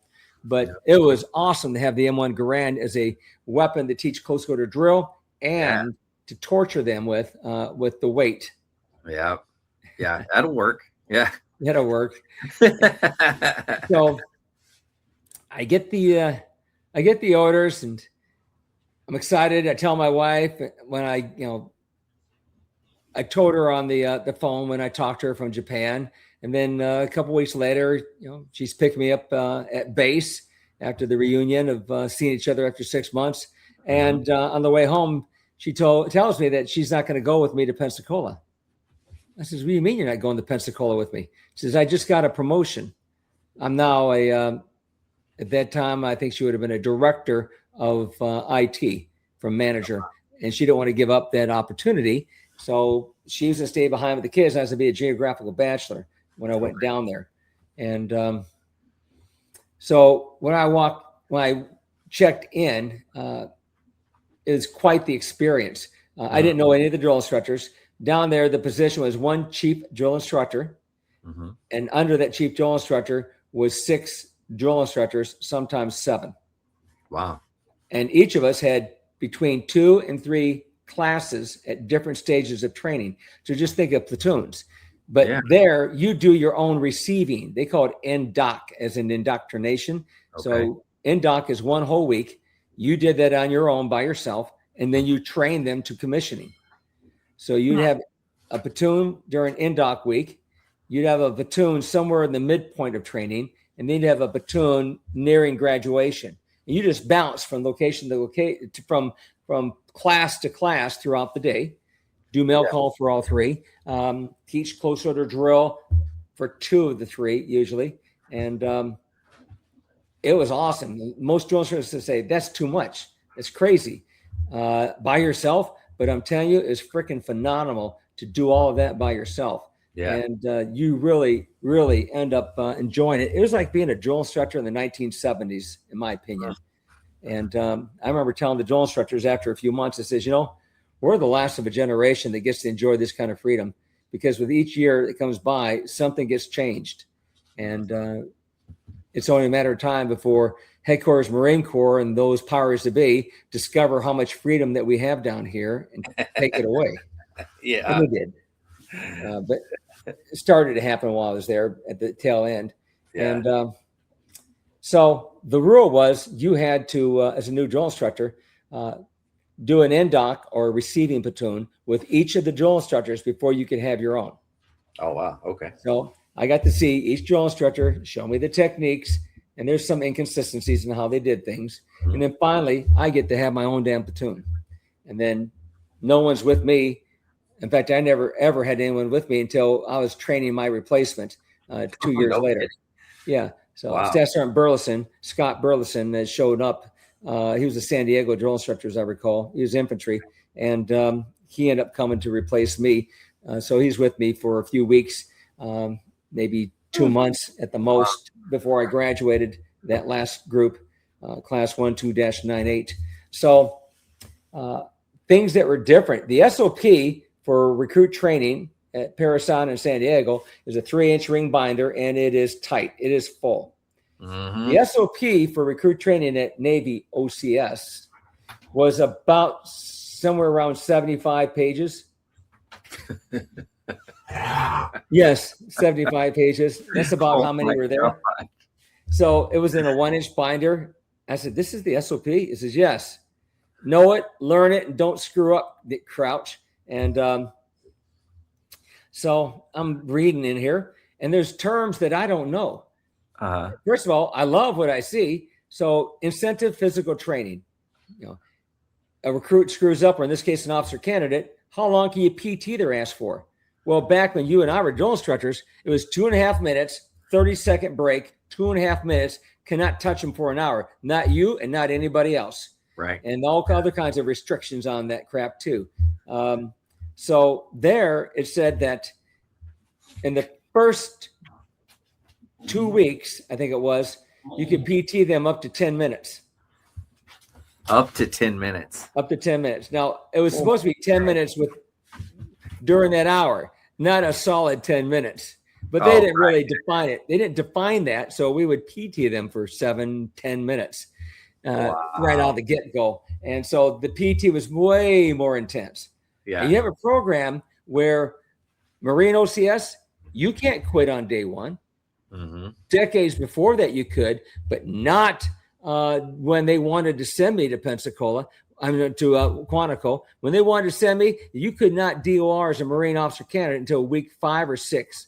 Really? Well, by then you've got confidence. By then you can see light at the end of the tunnel. So attrition really went down, and you help somebody conquer the scary and become successful. I disagree with it. I say, let's find out if you have fear and quit in your DNA. Because if you do, let's find out right now. Because when you're in combat, that's scary, right? Yeah. That's not the time to find out that you don't want to do this. So if they have that kind of quit in their DNA, let's find out now. Let's not give them the confidence that we're going to hold them here for 6 weeks or 5 weeks, and then give them the chance to start quitting if they want. Yeah. And so that's why it was a superior program in Pensacola to what the Marine OCS program was. Marine OCS had a much more difficult physical PT program. Navy OCS had a more harassing experience of a lot of verbal harassment and a lot of physical PT, and a lot of ways to trip you up and make you hate life and wish that you were anywhere but there. And but was you said that at the Navy, they can DOR on day one. The first minute that you're there. Wow. They could fly your ass down there. And in my book, The Pressure Cooker, right here. Where can people get that? Huh? Where can people buy the book? They can buy that at Amazon, but you'll pay a couple of dollars more, or you could go buy it at lulu.com, LULU.com. It has nothing to do with Lululemon and female yoga pants and mats. Lulu.com, LULU.com. And if you just put in the pressure cooker, you're going to be inundated with pressure cookers for cooking. You need to put in the pressure cooker, and then forging naval officers through Marine leadership. And there's 4 versions of it: EPUB, PDF, soft cover, and hardcover. And it takes about, the hardcover and soft cover take about 10 days to arrive, fresh off the printing press. Yeah. Okay. So it's called print on demand. So that way it never goes out of print. Now, if you print through a printing company, Random House is an example, or many others, you're only going to get 4, maybe 6% profit on the books you sell. And they're going to do one print run unless you have a really great show of interest in that. And I knew what I had was for a niche market. There's only been about 55,000 officers who went through the program in a period from 1994 to 1947 to 1994. 47 years. And so I did print on demand, which means it's always available for eternity. And whenever they're ready, when someone places an order, it makes its way into the queue. It comes off the assembly line and they print. Ships it to their house. And that's how I did my book, was the print on demand. Oh, so, you did? Well, what's your book called? The Lost Art of Fishing Stories. Yeah. That's the one that's published, and I'm the other one's almost published, so it's getting close. But that's the Lost Art of Sea Stories. So it's just me telling stupid stories. So great, that's awesome. I'm gonna have to get me a copy. Yeah, I figure I'd do a series based on the Lost Art. So I'm just kind of hitting different things as I go along. So, well, you're gonna have to email me a mailing address, and I'm gonna send you a copy of the hardcover. Okay. Yeah. Oh, man. Awesome. Yeah. Thank you. I appreciate that. It's great relaxing reading when you want to relax your brain and go to sleep at night, reading about, what are you doing, Kenneth? Checking for hemorrhoids, sir. What happened was Gunner Sergeant, at that time, Staff Sergeant Penn had walked, he called him lad. That was his favorite word for them back in 74. What are you doing, lad? Checking for hemorrhoids, sir. Well, the officer candidate was in the hallway outside his room, and he had his skivvies and his trousers pulled down. He's trying to put his head on between his legs to look, because he thinks he has a hemorrhoid, and apparently has greater flexibility than I do. And so he turned around and completely lost his military bearing. Yeah. Oh my gosh, that is priceless. Yeah, I definitely need to hear or read all these stories. Yes, and so one of the things that concerned me is I'm going to be training females. Now, I had females in the fleet, right? I treated them like regular Marines. I've never been intense drill instructor with female recruits. Right. That scares the hell out of me because enlisted Marines who are drill instructors, male, we're terrified of being around female recruits because all we ever heard is end of your career, right? Because of allegations, true or false. There's allegations. So, well, they now they have to deal with it all the time. Yeah, they do. Yeah, which is good in the big picture.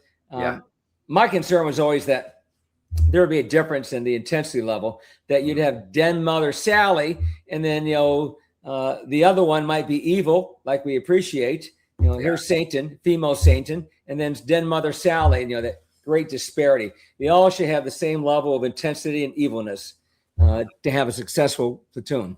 And agreed. So I had 5 females in my first class at OCS, class 21-96, the 21st class of 1996.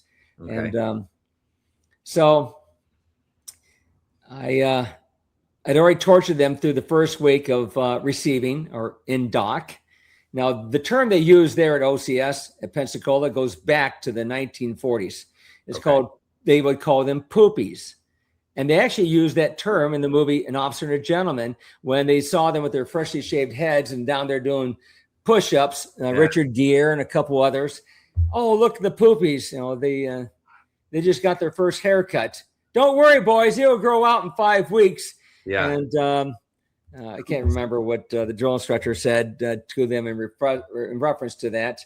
And of course, they giggled on it. Poopy is a poopy suit. It's a one-piece coveralls that was worn in the cockpit of the aircraft when they would fly. And they call it poopy because sometimes you'd poop in your suit. And because you're on these missions. It's a poop suit. Yes. And they didn't have diapers back then for this purpose. And so they kept the term as derogatory. So while your first week of NDOC, you call them poopies. And then when they leave the first week of NDOC and they're now in a battalion, Bat 1 or 2, Battalion 1, Battalion 2, sometimes there's only a Battalion 1 because of the percentage or the quantity coming through. But when there's a high census, we'd open up a second battalion. Same number of drill instructors. We just have more places to put them. Right.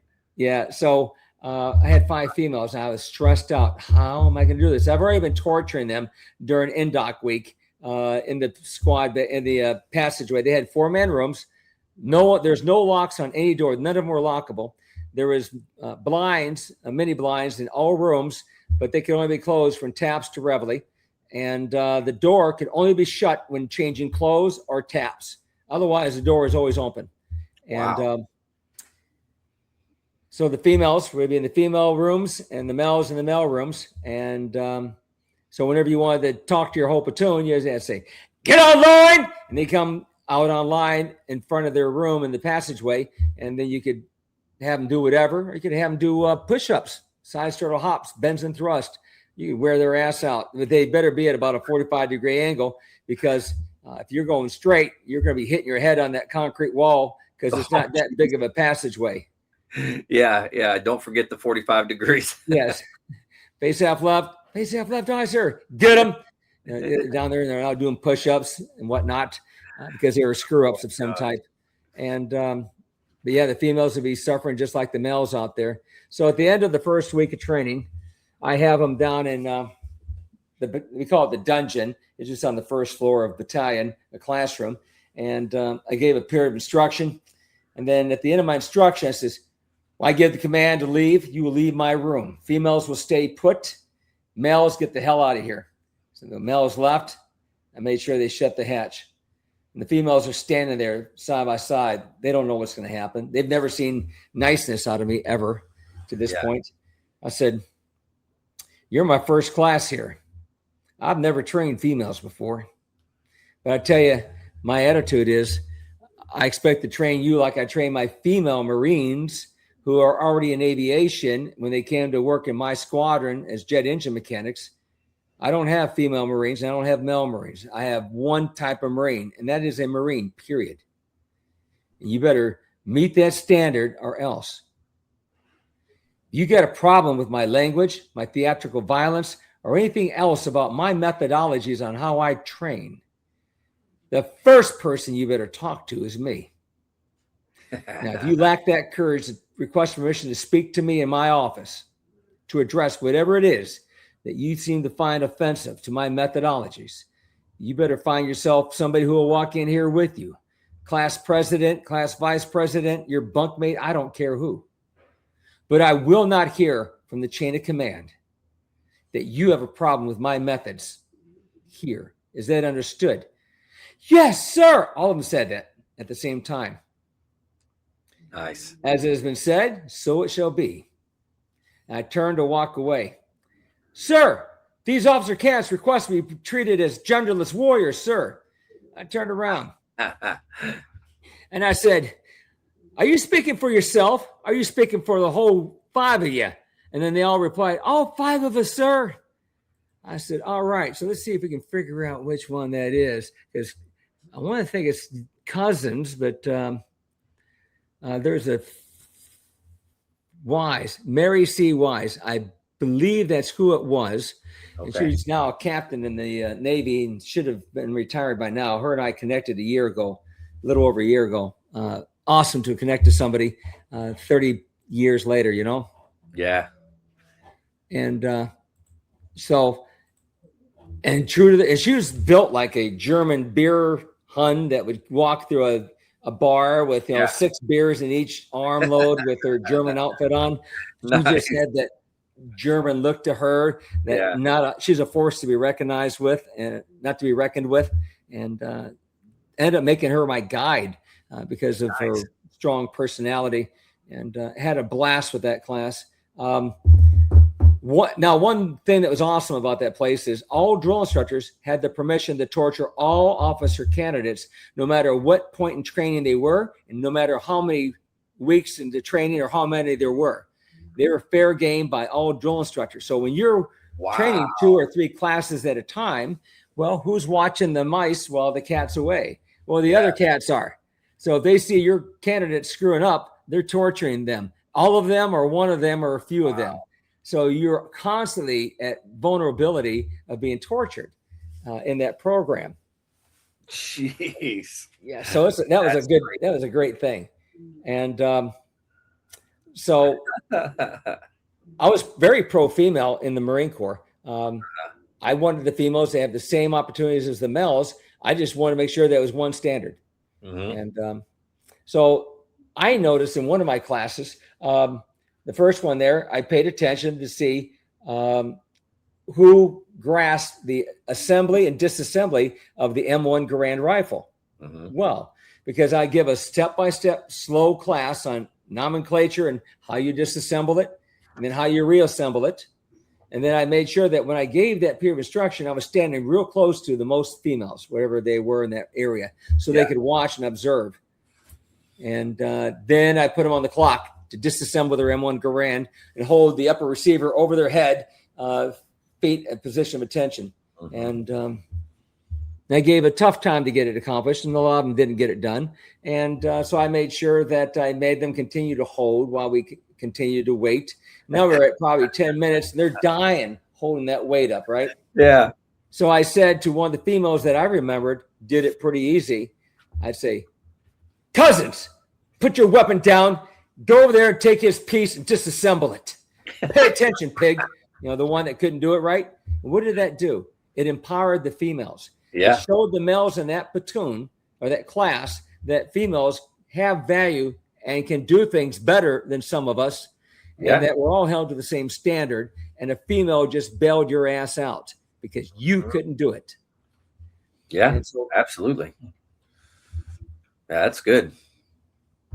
But a lot of people would think that, oh, Crouch hates females. And that was a reputation I acquired there because they looked at my classes and they'd see that there'd only be one female or no females. And they look at the other classes with the other drill instructors on the wall, multiple females, multiple females, multiple females.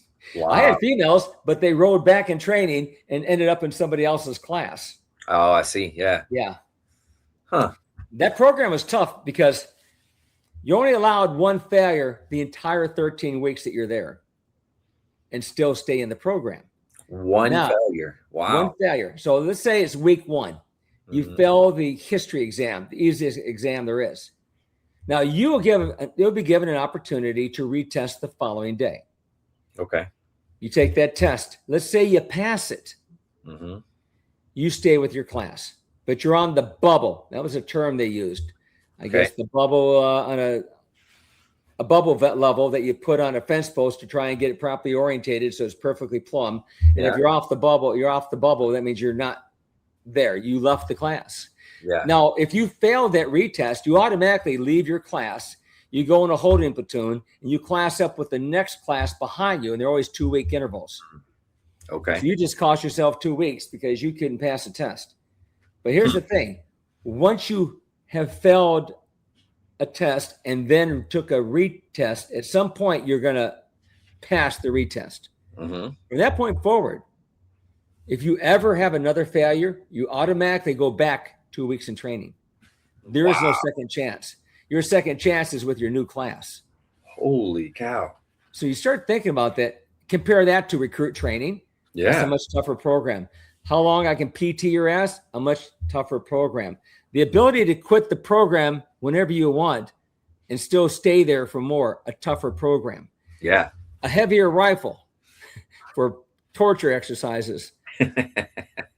And for drill, yeah.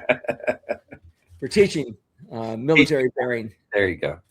And so to me, I absolutely have the greatest respect. And I told my officer candidates, I said, let me tell you something. Those of you who graduate this program know this. If I rip that freaking Navy uniform off your chest, I better see a Marine back there. I better see a Marine uniform wearing Navy garments. Yeah. So one of my classes actually created a T-shirt design because each class toward the end of training would have a class T-shirt that was designed with graphics on the sleeves, the chest, and on the back. And one of them had on the chest a very built, muscular, wearing the wash khaki uniform, Navy sailor. You can't see the head. All you see is the shoulders, biceps, and the torso, ripping open the buttons on the wash khaki Navy uniform. You see a green form-fitting T-shirt, olive drab green, on a well-built chest with an eagle globe and anchor. Oh, wow. And that was their tribute to the being Marine Corps trained. And they take great pride in saying Navy owned, Marine Corps trained. Yeah. Wow. In fact, I told him, I says, let me tell you something. This phrase, Navy trained, Marine Corps owned, comes with a price. And that price is discipline and intensity in everything we do. And we will know our Marines hymn. It's not a Marine Corps hymn. It's the Marines hymn. Yeah. You will not screw up a phrase and insert the word will. 90% of Marines even screw it up because it sounds like a natural flow. We will fight our countries that we don't will does not belong in the phrase anywhere. It's not part of the lyrics. And that means there's doubt. Are you going to fight our country's battles or not? Will is not a compliance. It's not a mandatory. It doesn't have teeth that can be used in a court of law. And so we fight our country's battles in the air, on land, and sea. So the way I taught them was through pain. So there the policy was 15 minutes prior to chow, you're not supposed to PT the officer candidates. And where parasailing was a half hour before chow. Well, I get them in the chute and not really pay attention to that 15 minutes, but they'd be in the chute as a platoon waiting for their turn to go into the chow hall. I said, I want to hear my Marines hymn now. Sing it. And so they would have to do jumping jacks or side turtle hops while singing the Marines hymn, all 3 verses, right? Nice. Most Marines only learn the first verse, and they screw that one up too. Yeah. And so my naval officers knew the Marines hymn. That's awesome. They had it, as far as I'm concerned, they had it tougher than Marine boot camp, and they had it tougher than Marine OCS. And in my book that I'm going to send you a copy of was a story which was tougher: Marine boot camp, Marine OCS, or Aviation Officer Candidate School. And he said, hands down, AOCS, Aviation Officer Candidate School, which is up to 1994, and then they hybrid it and closed down Newport Surface School and brought the chiefs with them, and they took the Marine drill instructors with the aviation element and just morphed it all together. So it's a homogenized program. Okay. And then they eventually escaped back north to Newport, Rhode Island. But the chiefs were jealous. So we had a Navy chief petty officer on each team. So you had one chief petty officer, one Marine gunner sergeant, and one class officer. That class officer is from the Navy or could be the single one that was present, Royal Navy officer on the exchange program. Okay. And I had one that was good and one that was horrible. And I spent a lot of time with the one that was horrible. So it's like I was being punished. And, fun times. Yeah. So the chiefs one day at the table. So Marines, what do? We self-promote. We have memorabilia in our office, in our house, like behind you. We have stickers. We have clothing. Yeah. Something says I'm a Marine besides our military bearing. Mm-hmm. When we see another Marine, we acknowledge their presence more times than not, even though we don't know them. And if we have time for a 10-minute conversation, you'd think we've known each other for decades. Yeah. That's just the life of a Marine. Well, the Navy chiefs are always sitting at their table beside the Marine drill instructors. So we have the 4-man seating tables in the chow hall. So it's 2 Marine tables are side by side. Then to the left or right of that is the 2 Navy chief tables. Okay.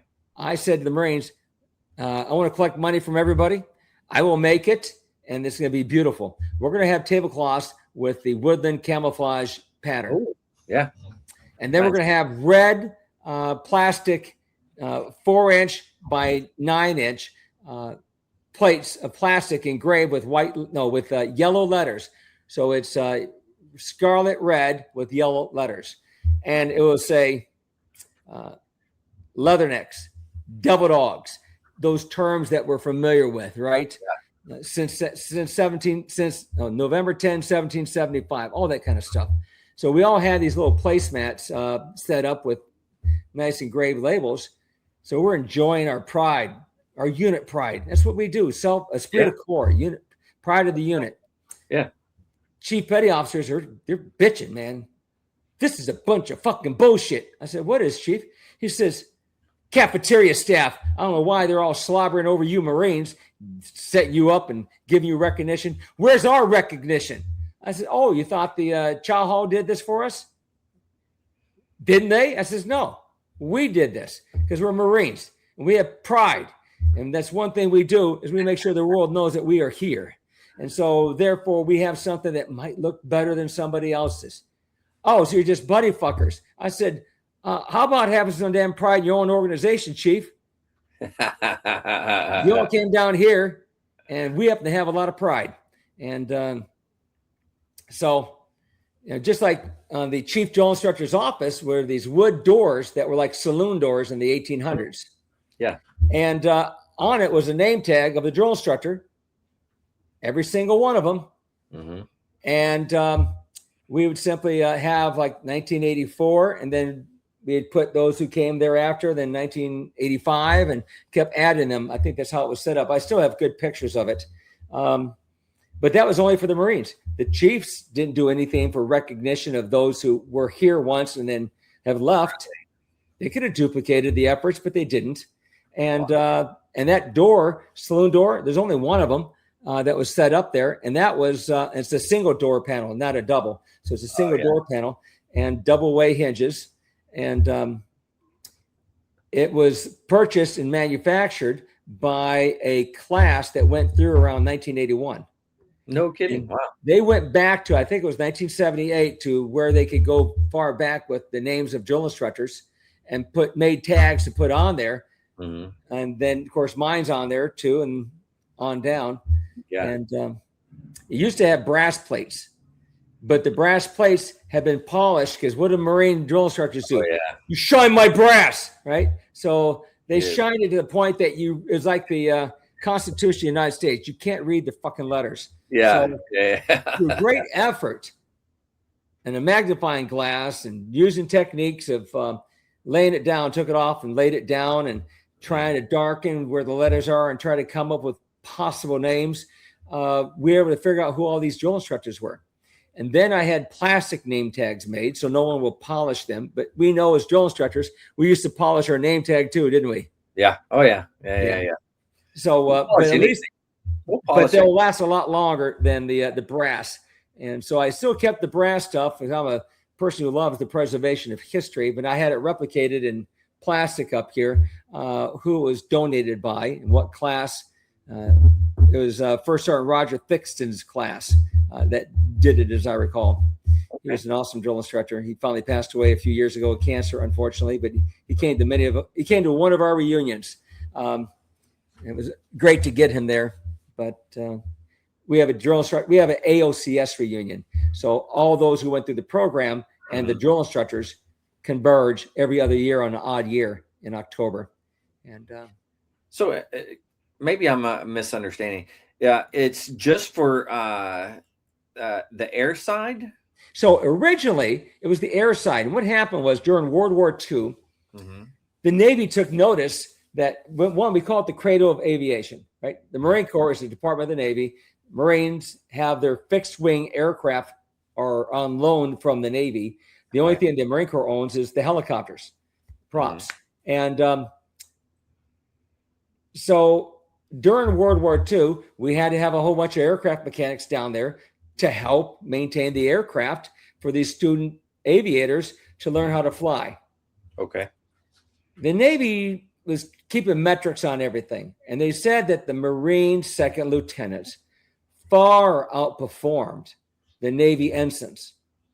And the only thing they could attribute it to through their research was that the staff NCOs and the NCOs who were maintaining the aircraft continued to work with these officers on their command presence and their knowledge and to make them better. Yeah. So the Navy said to the Marine Corps at the end of World War II ended obviously in 1945. So for the beginning of 1947, so they made the dope deal in 1946. They said, hey, Marine Corps, we'll make you a deal. You can keep your couple hundred enlisted aircraft mechanics and not ever have to supply them again if you give us your best staff NCOs to train our future naval officers. Marine Corps jumped on that. Wow, damn right. Give you some. They didn't want former drill instructors. They wanted just professional staff NCOs. Yeah. And they acted like troop handlers. So the role morphed over time into something that it is today. So from 1947, it was the Navy cadet program. I can't remember without looking at my book the proper title of that program, but Seaman Cadet Program or something like that. So that's where a lot of aviators from both the Navy and the Marine Corps, without a college degree, went to that program, went through the intensity of that program, and then came out on the other side as an aviator. Okay. Without a college degree. 1956, approximately, they decided to add a new group of people, and those were with a college degree. So if those people graduated the program, they'd be commissioned an officer. Whereas before that, they would not be commissioned as an officer until they got their solo. So they'd have to go through the program, go through ground school, go through the aviation program, and when they made their first solo flight, then they would commission them as an officer. Wow. And they were still doing that up until the 1990s. No kidding. Wow. Yes. So they call it a NAVCAD, Naval Cadet Program. So that's what it was, NAVCAD, NAVCAD, Naval Cadet. Now, the Marine Corps used to send their future aviators there all the way up until 1968. 1968, the Marine Corps changed it, said we want only one kind of officer, homogenized out of Quantico. We don't want Pensacola's Marine officer meshing with our regular Marine officers. So the Marine Corps homogenized the program in 1968. So 1968, the chains of the war dogs were released. We're no longer training future naval, and we're no longer training future Marine aviators. We were training only naval aviators. So they're not going to be in our chain of command in the future, most likely. They won't affect our career. They won't sit on promotion boards. They won't be in our chain of command. So therefore, let's treat them like recruits in 1967, 1968. And so that intensity really ramped up now that the Marine cadets were no longer part of the program. Wow, that's interesting. So when I wrote the book and collected the stories, you can see a theme change from 1957, the very first story that was submitted to me. You can see where it goes from more like a junior ROTC experience to then where it becomes more intense, like a man's boot camp, to then where we're now in Vietnam. It's 1967, and you're getting some very professional but very intense drill instructors. And then when the Marines no longer show up in 1968, Full Metal Jacket has arrived. Yeah. That's awesome. Shoot. Yes, it must have been. And well, before we wrap this one up, do one more plug for your book. Absolutely. So I got a book called The Pressure Cooker, Forging Naval Officers Through Marine Leadership. It's written by the officers who went through the program, and some of them made it all the way up to the flag officer rank. And it's a collection of stories of their experiences going through aviation officer candidate school. And by the way, even the Coast Guard used to send their aviation element there. Really? Yes. Huh. And so a lot of cute nuances are in there. And they brought females on board in 1975, their very first time. And I made contact with one of those females. And they're a very special group because they were the first 6 to go through the program. And but the book is very entertaining. I would have to say that of the stories that are in there, probably 60% of them are pure harassment. 20% are probably just very boring, like it's written by somebody for a military publication, just talking about the program and what the daily events were like. And then another 20% is very inspiring, emotional. There's 2 stories that every time I've read them, I get tears in the corner of my eye because you can feel the emotion of what was happening to that young officer candidate trying to make it through the program. And so, we'll talk about those stories too. But I'm telling you, it's, one of them was an officer who they escaped a communist country under Russia, one of those Soviet states, right? Yeah. And so they immigrated to the United States. His father worked hard to put him through college to be an engineer. His son came to him one day and said, "Mom, Dad, I've signed up to be a naval aviator." His father was furious. He wanted nothing to do with him. He was livid. You have no idea how pissed off he was, because in the country that they escaped from, there is no pride and professionalism of being in the military at all. Right. You were scum of the earth. It's like you're in the military because you couldn't find a job. And so he felt that his son with so much potential and so much intelligence was going to be wasted. But his father had no knowledge of what the professional Navy is. Right. And so it was coming to the point that he's going to make it through the program.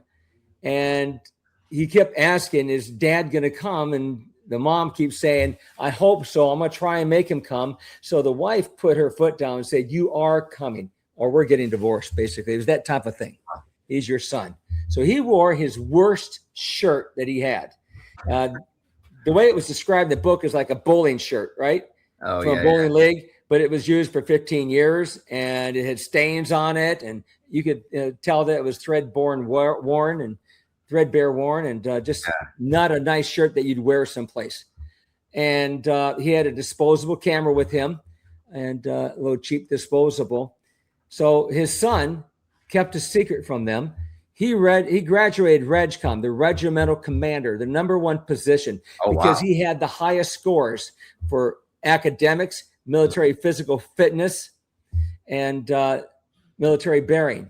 They call it a snowflake award when you win all 3. And a different term than the snowflake that we use today, meaning a woke person. But back then, snowflake means you won all 3 personal awards, and only one officer candidate can win each award.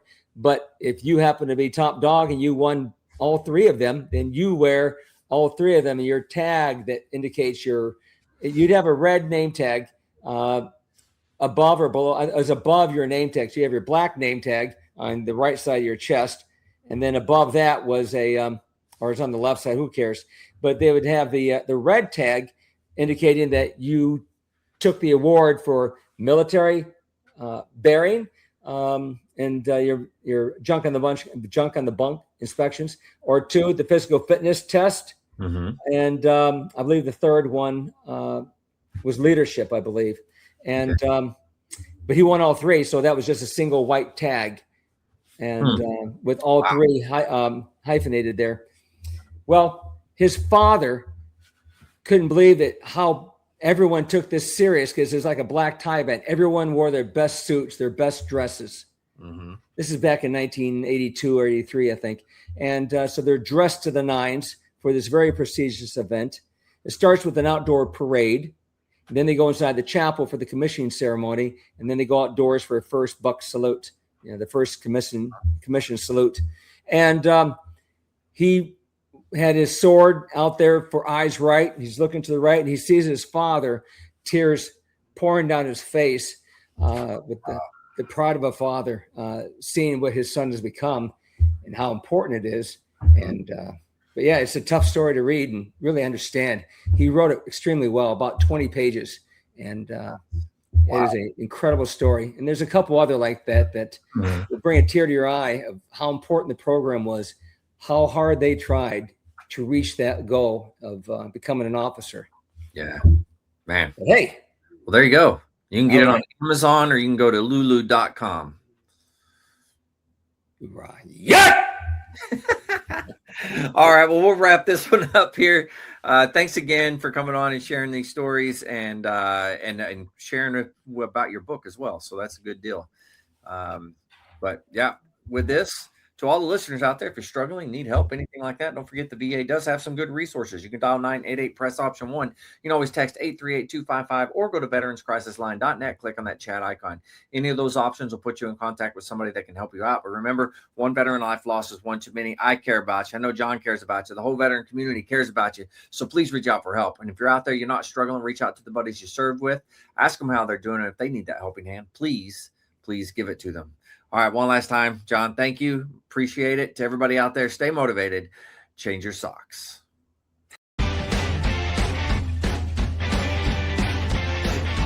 No more 22. On to the journey and finish the fight.